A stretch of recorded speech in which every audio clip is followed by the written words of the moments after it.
Irmãos, graça e paz da parte do Senhor Jesus. Eu quero falar a respeito do meu prazer, da minha alegria, da minha satisfação em estar com vocês nessa oportunidade. Quero trazer um abraço especial do diretor do seminário onde trabalho, o reverendo José Alex.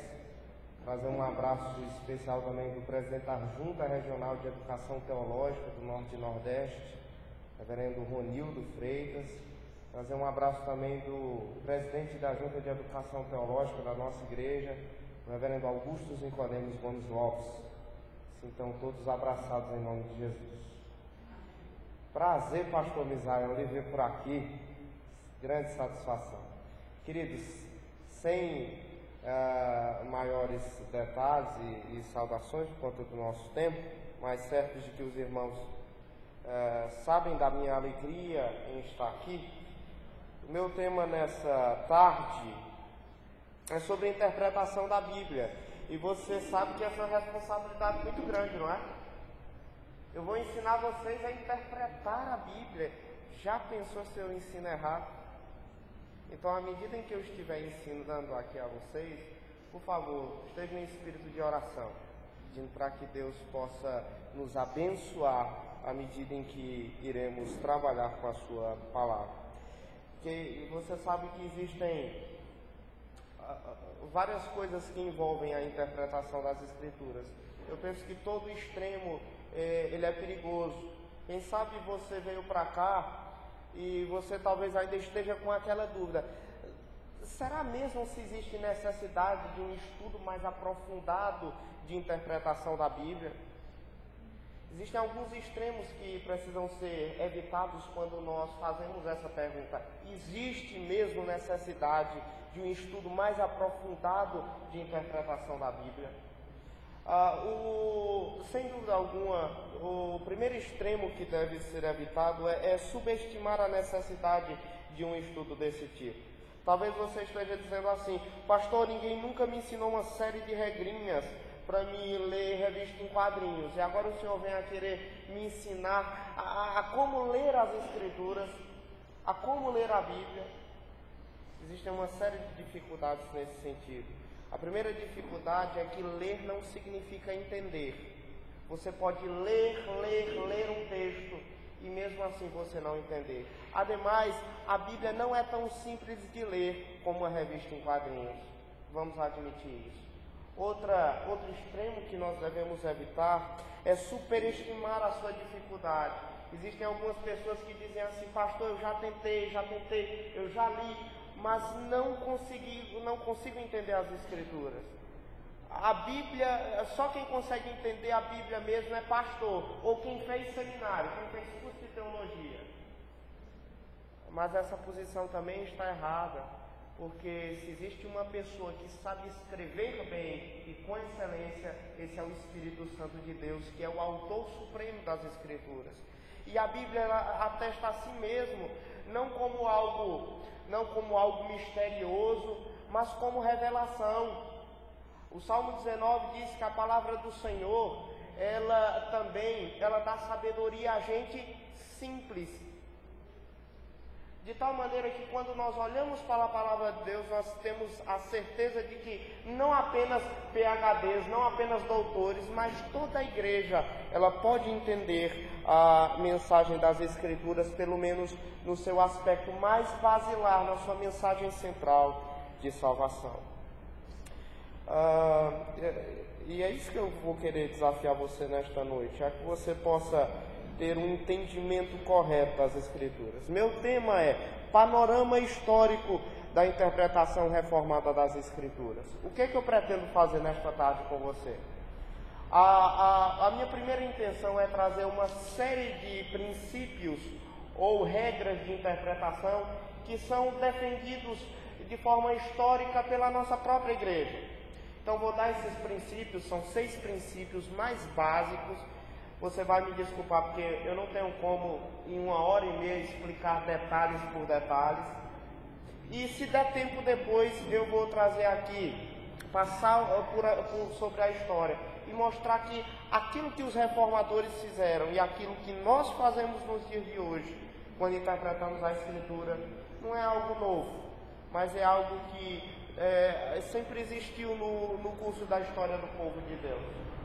E que certamente nós teremos muito proveito em seguir os conselhos dos nossos pais espirituais, dos nossos pais das Escrituras.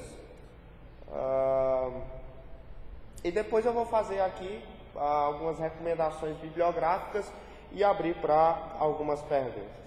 Vamos começar, irmãos? Todo mundo preparado?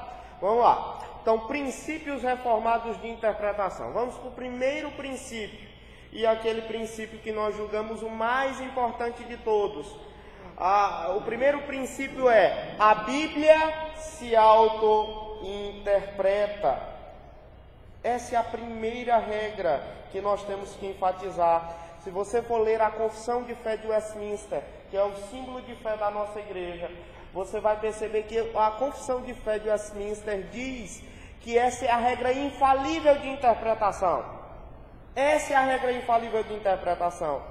Porque se alguém tem autoridade de explicar a Escritura, é a própria Escritura. Então não existe modo dela errar. Se a Bíblia interpretar a própria Bíblia, então nós podemos ter a certeza de que não estamos incorrendo em qualquer erro. Porque a Bíblia, além de ser clara, ela não se contradiz. A Bíblia ela é sempre correta. Por isso é muito importante nós levarmos em consideração isso.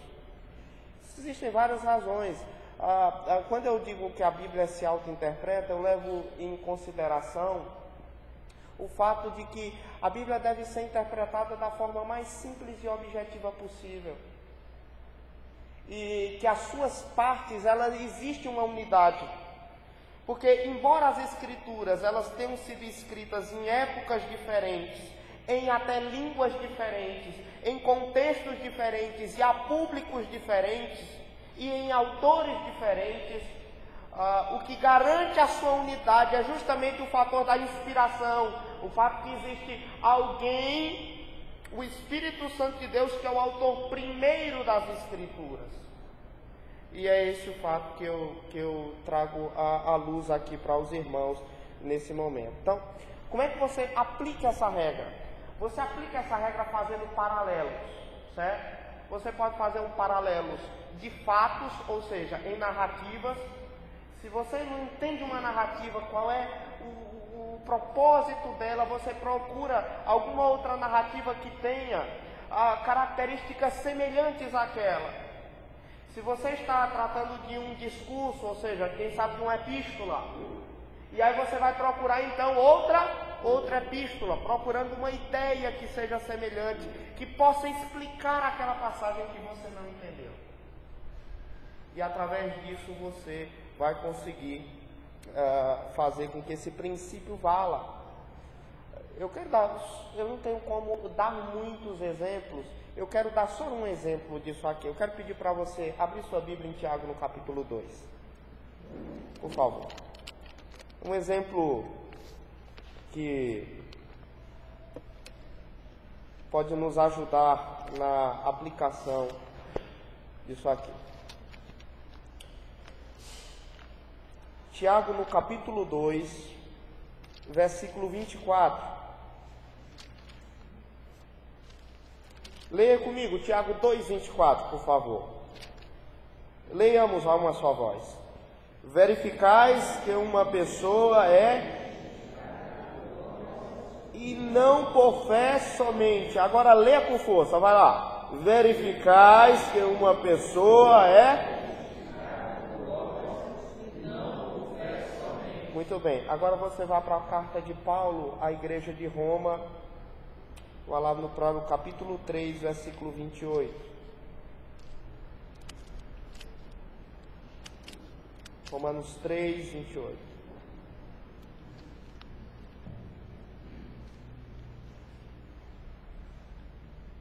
Vamos ler? Concluímos, pois, que o homem é independente das obras.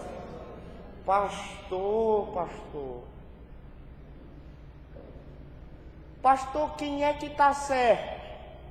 Paulo ou Tiago? Qual é dos dois que está certo? Os dois estão certos. Os dois são inspirados.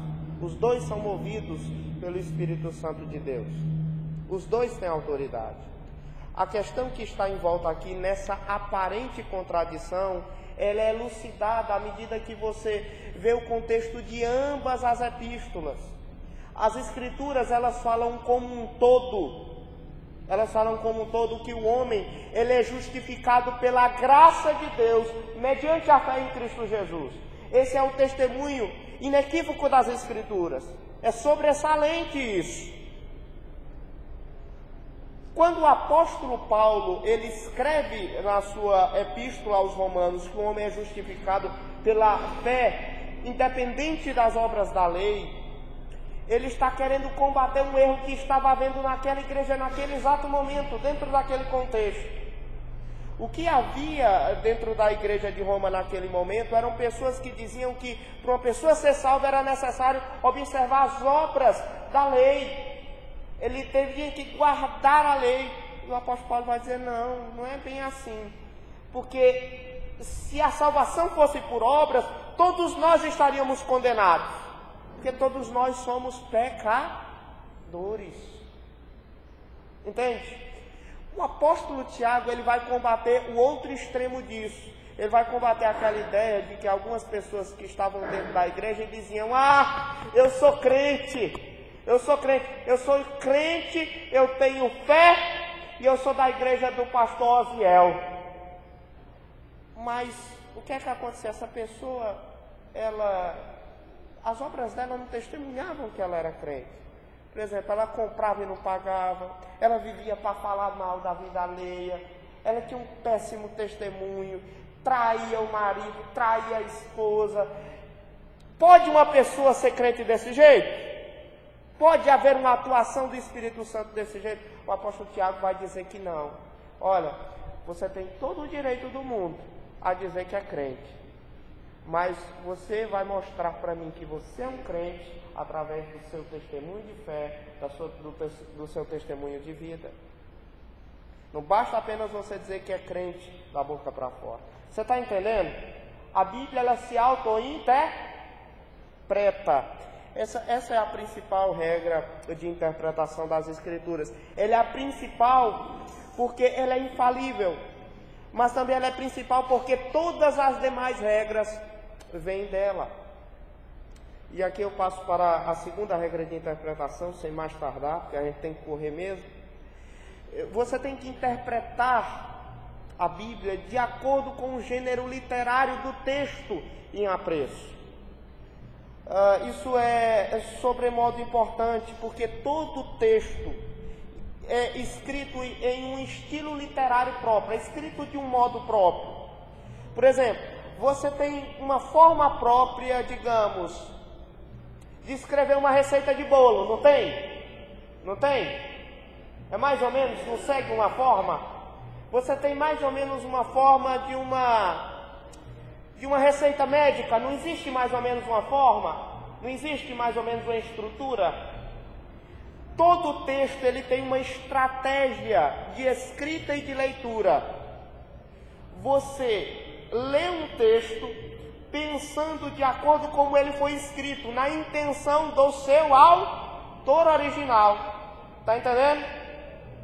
É sobremodo importante você entender como os textos da Bíblia foram escritos, porque as Escrituras, a Bíblia não foi escrita apenas de uma forma só. Na Bíblia você tem narrativa, na Bíblia você tem poesia, na Bíblia você tem carta, na Bíblia tem gêneros que hoje em dia nenhum de nós escreve. Por exemplo, o gênero apocalíptico, que era um gênero muito comum no período final do Antigo Testamento e também no período de Cristo, no primeiro século, era muito comum. Então é justamente esse distanciamento que muitas vezes nós temos para com a literatura antiga que nos impede de compreender o texto das Escrituras. Portanto, você tem que ter uma familiaridade, você tem que ter um apego, você vai ter que ter um conhecimento a respeito dessas estratégias de escrita e leitura que se chamam gêneros literários. À medida quanto mais você conhece esses gêneros literários, mais pronto você estará para compreender de forma mais rápida e imediata aquela mensagem. Eu não tenho como fazer isso. Eu vou tratar só dos dois gêneros mais comuns nas escrituras, que é a narrativa e a poesia. A narrativa bíblica é bem diferente da narrativa moderna, porque muitas vezes a gente quer comparar a narrativa bíblica com a historiografia moderna. E a gente quer que os nossos livros da Bíblia sejam semelhantes aos livros que nós estudamos de história, seja na escola, seja na faculdade, mas são de gêneros bem diferentes. E nós temos que compreender uma coisa: uma das características da historiografia moderna é a exaustão. E os textos bíblicos não são exaustivos. Eles são bem particulares no que diz respeito a narrarem apenas aquilo que é importante. Certo evangelista, o evangelista João, disse que o Senhor Jesus Cristo havia feito muitas outras coisas, mas estes que foram narrados para que vocês creiais que o Senhor Jesus é o Cristo, é o Filho de Deus. Entendeu? Nem tudo que a Bíblia conta é 100% a respeito da história daquele personagem, mas aquilo que a Bíblia está tratando naquele instante é porque é da vontade de Deus. A Bíblia, portanto, ela não é exaustiva, ela é seletiva. Uma outra característica da historiografia moderna é a imparcialidade. Você vai abrir um livro de história hoje, ele vai contar a história de um ponto de vista assim, bem distante. Ele simplesmente vai narrar fatos. Mas a Bíblia, ela não é parcial, ela não é imparcial. A Bíblia, ela é toda parcial, no sentido de narrar a história de acordo com a perspectiva de Deus, de acordo com a perspectiva teológica. E você tem que estar compreendendo isso tudo para você entender bem as escrituras, principalmente as narrativas. Eu estou trazendo aqui para vocês uma amostra de como a estrutura da narrativa bíblica ela funciona. Via de regra, praticamente todas as narrativas bíblicas possuem uma mesma sequência de eventos. É uma sequência estilo pirâmide. Vamos ver, por exemplo, geralmente é assim. Todo o texto das escrituras e narrativas começa mais ou menos dessa forma. Primeiro você tem um pano de fundo ou uma introdução, que é para gerar um suspense. Nesse pano de fundo ou introdução, vai dizer o lugar onde vai acontecer a história, os personagens que estão ali presentes, alguma característica. Isso é tudo para gerar um Isso é tudo para gerar um suspense. Você passa mais um pouco, aí você tem uma complicação, que é um problema. Surgiu um problema ali, um grande problema que perturbou a paz que outrora estava estabelecida. Esse problema ele vai desenvolvendo, às vezes gerando outros problemas até chegar a um clímax, que é a solução do problema. E aí ele vai sendo concluído de forma bem rápida, e aí se tem o desfecho da história quando necessário. Eu vou ter que dar pelo menos um exemplo a respeito disso para compreender, para que vocês compreendam. Eu vou trazer aqui o exemplo do livro de Ruth. O livro de Ruth é um livro que mostra isso de forma muito clara. Por exemplo, nos primeiros versículos de Ruth você tem a apresentação dos personagens. Por exemplo, leia comigo aí, Ruth 1, versículo 1 ao versículo 2. Dá para ler? Dá para ler? Não? Oh, que pena. Mas abra a sua Bíblia no livro de Ruth, então, por favor. Leia. Ruth, capítulo 1.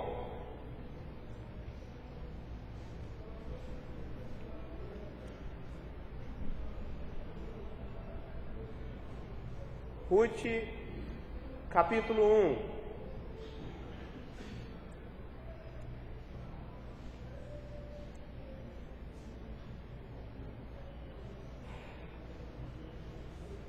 Encontraram o livro de Ruth? você vê que a primeira coisa que aparece é a apresentação dos personagens. Leia comigo Ruth 1, do versículo 1 ao 2. Leia. Nos dias em que julgavam os juízes, houve o quê? E um homem de Belém de Judá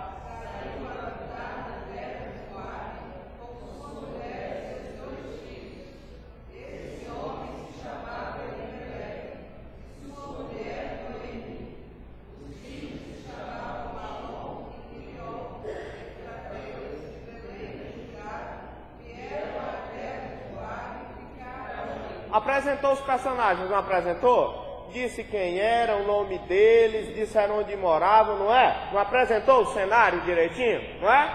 Pois bem, aí nós saímos da apresentação dos personagens e vamos para a complicação. Qual é a complicação?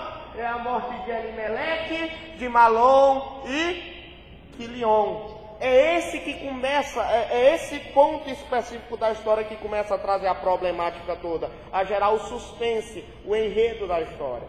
Leia comigo os versículos 3 a 5, por favor. Morreu Elimeleque.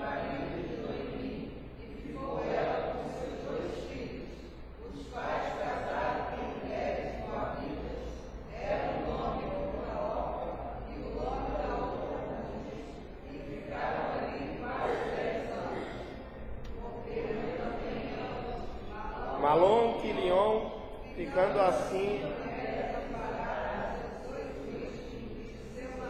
Muito bem, isso aqui é um grande problema, viu? Naquela época, a mulher que ficava viúva, ela estava fadada a morrer de fome. Naquela época não tinha INSS, não tinha pensão, se bem que agora o nosso governo federal, hein? No caso aqui, em específico, eles estavam com um grande problema. E é através desse problema que o livro todo vai se desenrolar. Mulheres sem descendência. Isso era um grande problema daquela época. Hoje em dia as mulheres não querem ter filho. Naquela época era a honra da mulher a ter filho, né?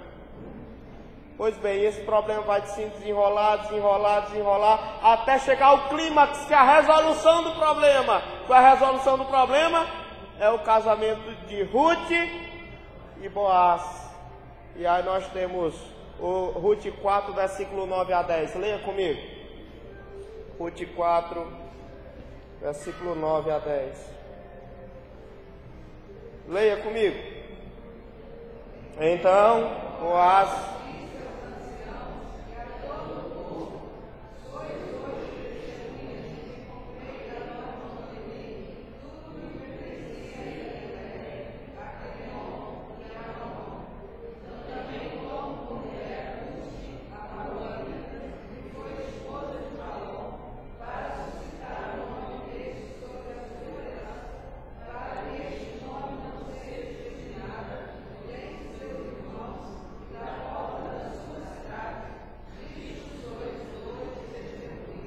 Resolveu o problema? Resolveu o problema? Sim, resolveu, casou. Resolveu o problema. Agora vai ter a conclusão, que aí fecha a história e fecha com chave de ouro. Leia comigo agora. Olha só a conclusão. A conclusão qual é? A descendência. A mulher que teria o seu nome riscado da história, que não seria mãe, agora vai ser alegre mãe de filhos. É isso que Ruth 4, no versículo 18 a 21 vai dizer. Leia comigo. Ruth 4, 18 a 21. São estas, pois...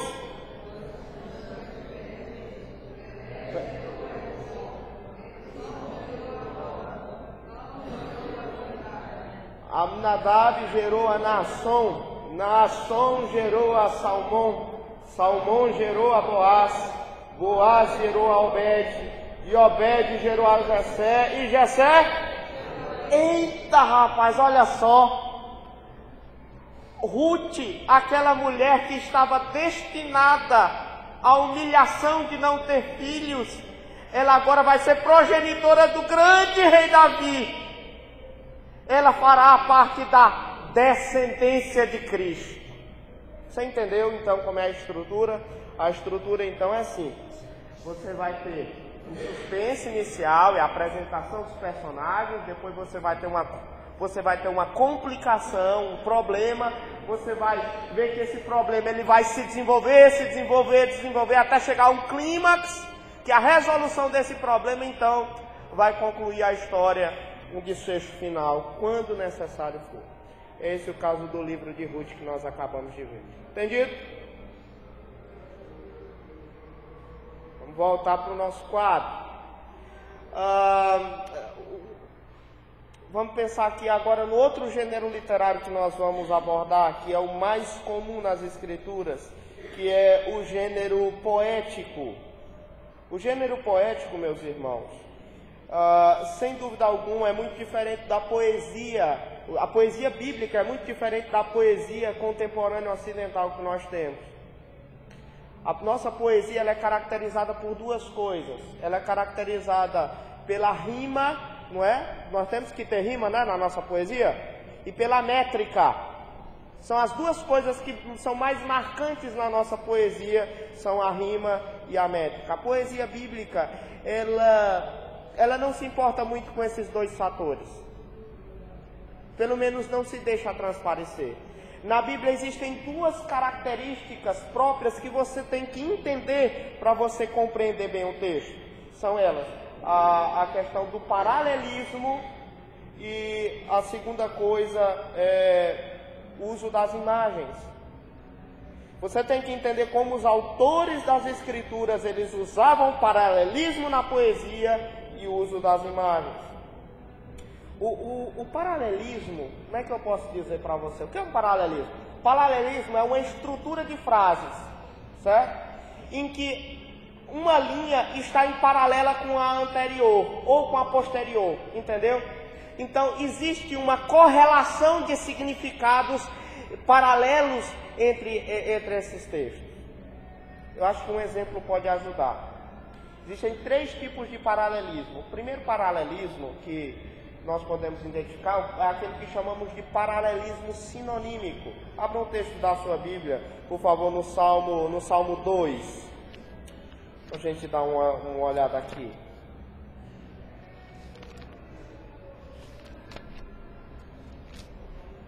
Salmo 2.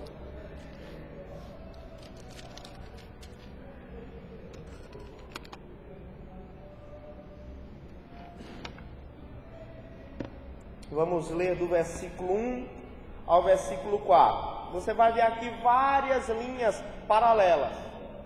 Leia comigo, por favor. O versículo 1. Leia comigo. Por que se enfurecem os gentios e os povos? Veja só. Nós temos aqui duas frases paralelas. Por exemplo, nós temos aqui enfurecer, imaginar coisas vãs. Gentios, povos. Está vendo? Está vendo que é um sinônimo? Está vendo que existe uma equivalência de expressões? Está entendendo? Isso é que nós chamamos de paralelismo sinonímico. Vá para o versículo 2. Os reis da terra se levantam e os príncipes conspiram. Para aí. Reis da terra, príncipes. Se levantar, conspir. Está vendo a equivalência? Está vendo? Continue. Contra o Senhor. Contra. Senhor e ungido. Se levantar contra o ungido de Deus é a mesma coisa se levantar contra o Senhor. Aí dizendo, rompamos e sacudamos de nós as suas. Olha, rompamos, sacudamos. Sinônimo. Laços, algemas. Tá vendo? São equivalências, são expressões equivalentes. Isso é um paralelismo sinonímico. Veja só o versículo 4, por favor. Ri-se aquele que habita nos céus, o Senhor. Veja só, rir, zombar. Quem é que habita nos céus? O Senhor. É o Senhor que habita nos céus.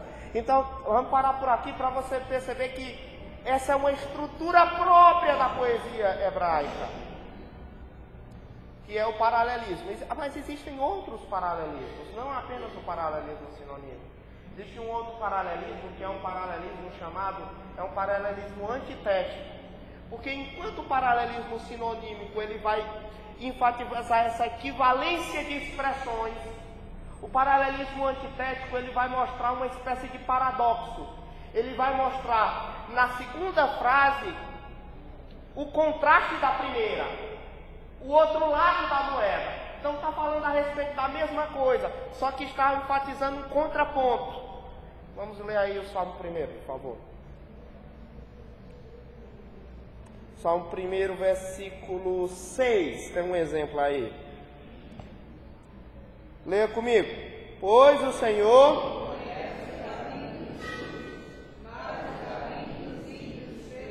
Veja essas duas frases. Pois o Senhor conhece o caminho dos justos. Primeira frase. Mas a segunda frase. Mas o caminho dos ímpios perecerá. Elas estão em paralelo. Porque é como se dissesse assim: o Senhor conhece o caminho do justo, por isso Deus vai abençoar o caminho do justo. Mas o caminho dos ímpios Deus conhece também, eles vão perecer. É o contraponto. Enquanto um lado da moeda fala da realidade do justo, da bênção do justo, a maldição do ímpio é lançada sobre a outra parte do paralelismo. Então esse é um paralelismo que chamamos de paralelismo antitético. Como é que você identifica esse paralelismo antitético? É muitas vezes por meio de conjunções adversativas. Mas, no entanto, entretanto, porém, quando tiver isso no meio de um verso poético, muito provavelmente é o sinal de um paralelismo antitético, né? Ufa! Vamos lá, vamos continuar, meu gente. Irmãos, quando precisarem fazer o intervalo, só avisar, tá? O próximo paralelismo que nós queremos enfatizar é o paralelismo sinonímico. Aliás, sinonímico não. Paralelismo sintético. Nós já tratamos do sinônimo. O próximo paralelismo é o paralelismo sintético. Em que a segunda frase, ou a segunda, ou a terceira, ou a quarta frase que for, completa o sentido das anteriores. Existe uma relação em todas essas frases em que o sentido da subsequente é complementar àquela da primeira. Vamos para o Salmo 1, novamente. Vamos ler aí o versículo 1, por favor. Leia. Bem-aventurado.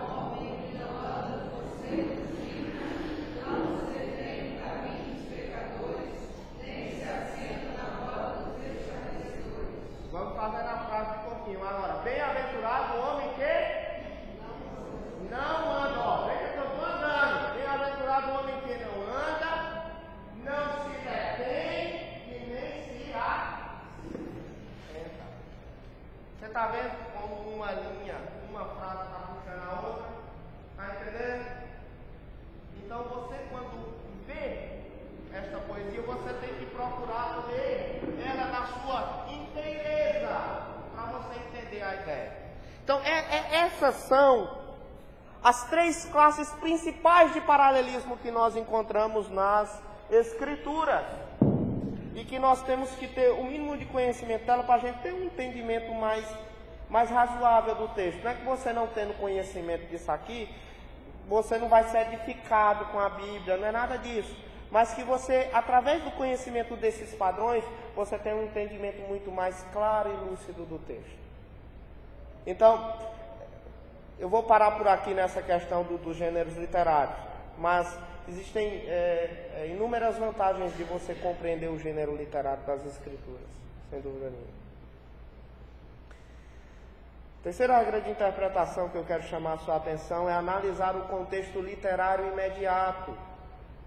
Porque, via de regra, é muito necessário você ver o contexto no qual o texto ele está localizado.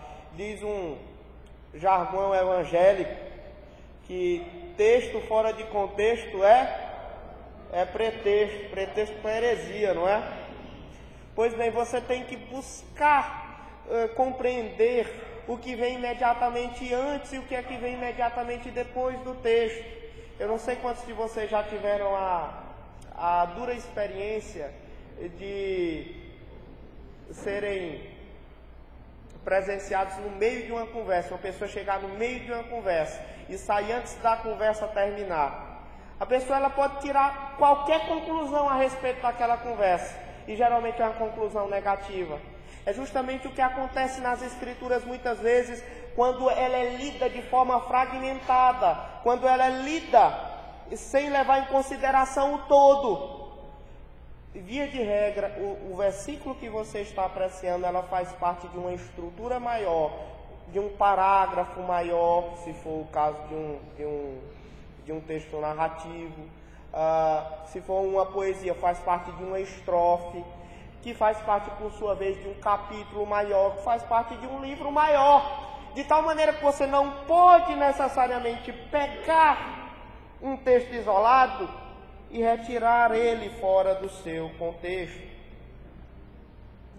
Vamos ver um exemplo? Tem aquele texto que diz o seguinte, deixa eu lembrar aqui um texto que é muito mal interpretado. Já aconteceu que você escutou alguma vez a igreja, dia de semana, ou então na escola dominical, a igreja está vazia. Aí o dirigente da escola dominical diz assim: olha, irmãos, hoje a igreja está vazia, né? Mas graças a Deus que a palavra de Deus diz que onde estiverem dois ou três reunidos em meu nome, ali estarei no meio deles. Jesus Cristo disse isso, é verdade, a presença de Deus ela é inequívoca em nossas vidas, em qualquer circunstância. Mas a questão é, esse texto especificamente, ele foi dito pelo Senhor Jesus Cristo com o objetivo de massagear o ego de crente que é faltoso na casa de Deus? Foi isso que Jesus Cristo pretendia quando disse aquelas palavras? Obviamente que não. Vamos ver o sentido do texto, Mateus 18?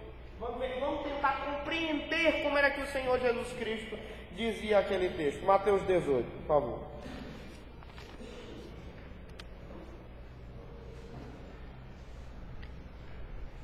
Mateus 18, versículo 15, a partir do versículo 15.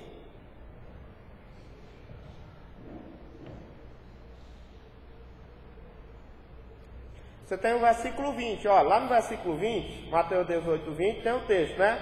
Onde estiverem dois ou três reunidos em meu nome, ali estou no meio deles. Se você for para o versículo 15, o Senhor Jesus Cristo diz assim: se teu irmão pecar contra ti, vai arguí-lo entre ti e ele, se ele te ouvir, ganhaste ao teu.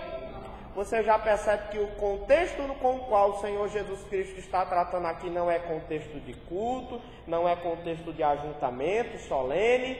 A questão aqui que está em volta é intriga, é contenda, é litígio, são ranhuras que estão havendo entre os irmãos. Aí o que é que o texto está dizendo? Se o teu irmão pecou contra você, você não peca contra ninguém, é só os outros que pecam contra você, não é? Se, porventura, alguém pecou contra você, o que é que você tem que fazer? Você tem que ficar emburrado esperando a pessoa vir falar com você, é? É isso que você tem que fazer? Não, se alguém fez mal contra você, você tem que ir até a pessoa, disse Jesus. Não espere ela vir, não. Vá você, certo? E você vai até ela para tentar tratar do problema. Senhor Jesus Cristo, se ela te ouvir, ganhaste ao teu irmão. Veja que o objetivo que você vai tratar da pessoa é com o objetivo de ganhar ela. Não é chegar lá nela e dizer: fulano de tal, você não presta, você é um safado, você não é crente. O objetivo não é esse. O objetivo é ganhar o seu irmão. Se ele te ouviu, ganhou o teu irmão. Aí se ele não ouvir, você lava a mão, né? Já fez demais, né? Não, veja só o que o texto diz, versículo 16. Leia comigo, por favor. Se porém não te ouvir, toma ainda contigo uma ou duas, para que pelo depoimento de duas ou três, toda a palavra se estabeleça. Aí se ele não escutou, aí você vai procurar. Não procura o pastor ainda, pelo amor de Deus. Se a pessoa não lhe escutou, aí você vai chamar 2 ou 3 pessoas de sua confiança, certo? Você vai pegar 1 ou 2 pessoas, melhor dizendo, da sua confiança, gente crente, gente de respeito e consideração, e você vai levar elas até essa pessoa faltosa. Você vai dizer: ó, fulano, eu estou vindo aqui, eu já vim uma vez, estou vindo uma segunda vez, porque na primeira vez que eu vim você não quis me escutar, e nós não podemos viver desse jeito, porque nós somos crentes, nós somos servos de Deus, e servo de Deus não pode viver desse jeito. Eu estou trazendo fulano e cicrano, que são pessoas da nossa confiança, de índole inquestionável, para mediar a nossa situação. Entendeu? Aí é nesse contexto que o Senhor Jesus dizendo: porque onde estiverem 2 ou 3 reunidos em meu nome, aí estarei no meio. Esses 2 ou 3 reunidos é você e essa outra, 1 ou 2 testemunhas. Entendeu? Jesus Cristo diz: eu sou a testemunha. Você vá, leve essas pessoas, que eu vou ser a testemunha fiel. Mas não tem nada a ver com o negócio de escola dominical, gente faltando. Você tem que vir para a escola dominical. É pecado se você não tratar o dia do Senhor com respeito.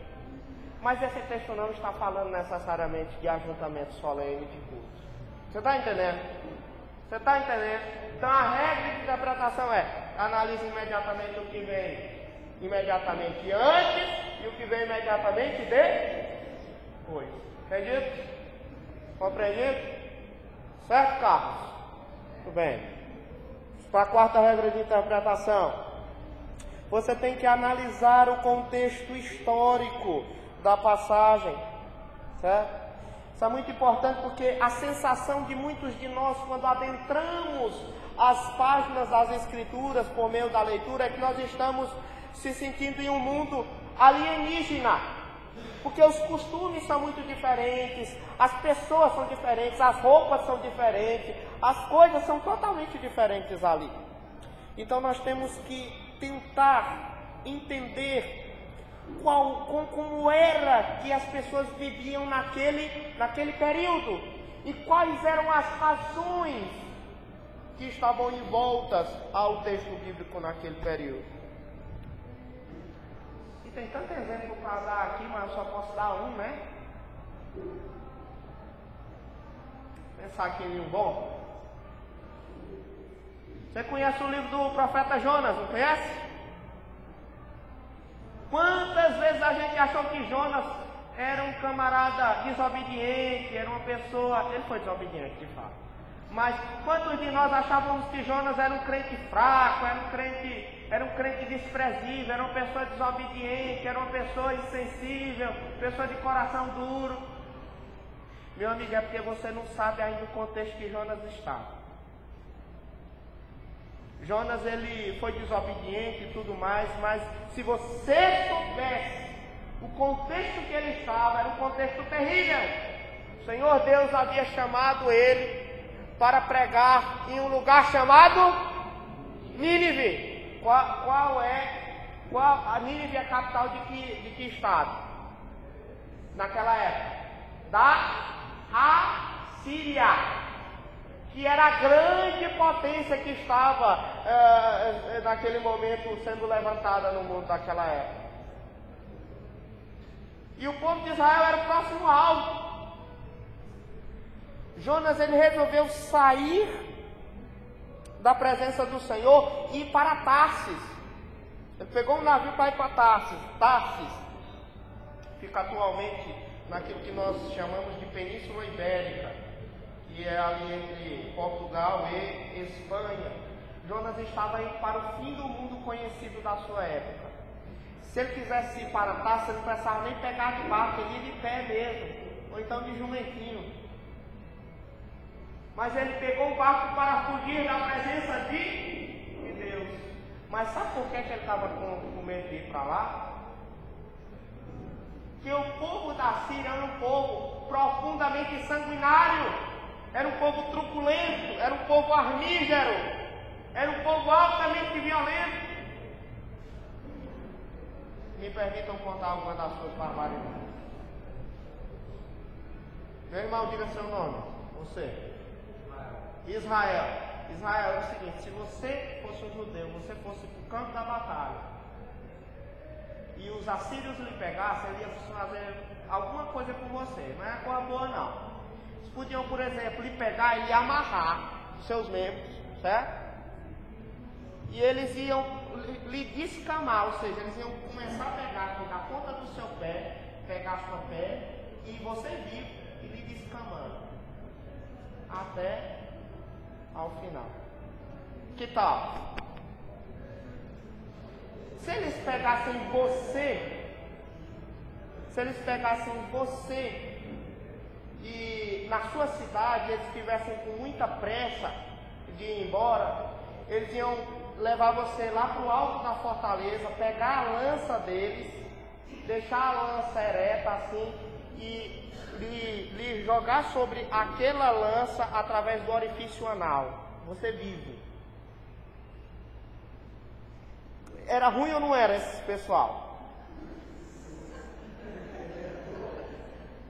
Poderia fazer outras coisas mais.